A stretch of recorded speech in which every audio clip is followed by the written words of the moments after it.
what's happening with what Keith and I are doing right now is we're changing the landscape of the case evaluation process.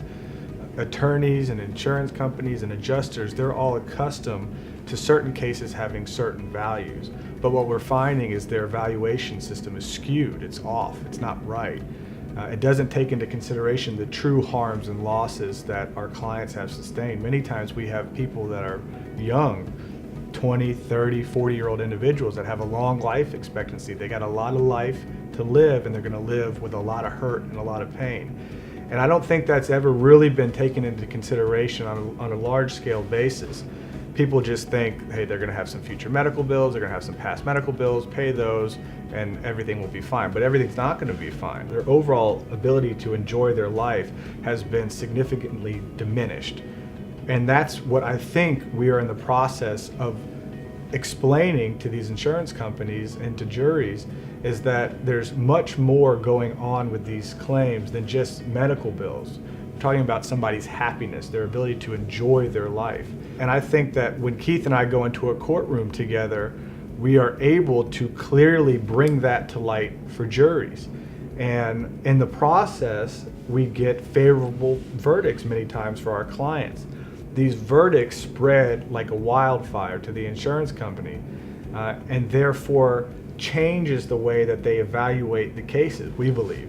And so I think the greatest benefit that they get from us is they have believers, true believers in their cause, and they have people that have the skill set to get a verdict which truly recognizes what they've been through in the past and will go through in the future. I'm sure there's some insurance adjusters out there that may say, God, these guys are magicians. They're getting such big verdicts no one else is getting. And we're good at it. I'd say we're better at it than most people in the country. Without sounding too self-congratulatory, the results speak for themselves. But there's no magic to it, none. Those verdicts may be higher, but we're not tricking jurors into doing something crazy. We're educating jurors into doing the only right thing. And people just don't know how to educate them. And by putting our heads together, we've really come up with ways to make those jurors see it and see the justice in doing what we're suggesting to them and why it makes sense. Because it's little things like Matt talked about the loss of joy. Well, if you just tell a jury, my client doesn't enjoy life as much as for you, they're gonna go, what about I ain't enjoying life every day either, no one's giving me money. And you have to take that on and you have to show them that, look, it's not about how much you're gonna get, it's about how much was taken. And life isn't joyful all the time, but boy, are those moments of pleasure and joy something precious to us. Because the simplest thing, like sitting in this chair, instead of sitting in this chair and having this conversation, if I was sitting here and the whole time I'm uncomfortable because my back's aching, I'm not moaning and groaning and crying and falling on the ground and getting a cane to walk out. You'd never know, but the experience would be different. The whole time I'd have that gnawing background noise of dealing with the pain. When it is thrust into someone's life unnaturally, by no fault of their own, minding their own business, and someone comes along isn't doing their job and causes that, and it's going to be there for the next 40 years and never go away, and you start explaining it that way, people go, and you give it an analogy. It's like someone waking up with a crick in their neck because they slept wrong, and they get them go, oh my goodness. The wife says, what's wrong? I slept wrong, my neck's bothering me. Oh, I'm sorry, honey. And they go to work. They pick up their briefcase. Oh. They get in the car and change lanes. They get to work, sit down, it's uncomfortable, they stand up. They stand up after a while, they're uncomfortable, they sit down. They pick something up and they drive home, same thing. You know what they did all day? They got on with life. They didn't say, I can't work today. They didn't run around crying all day.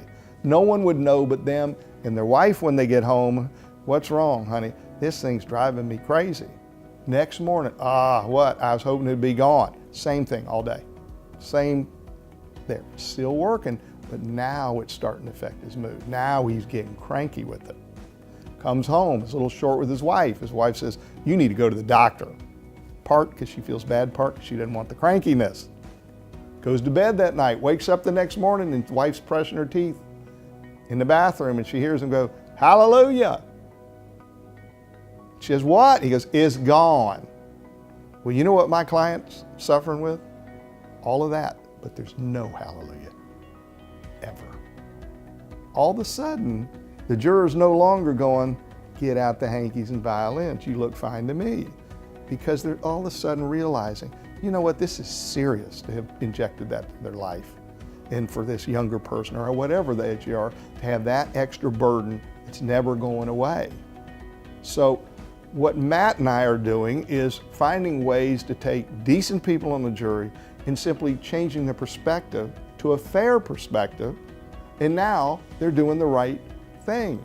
We're not raising the bar to unfairness, we're taking the bar away from unfairness and putting it where it ought to have been all along.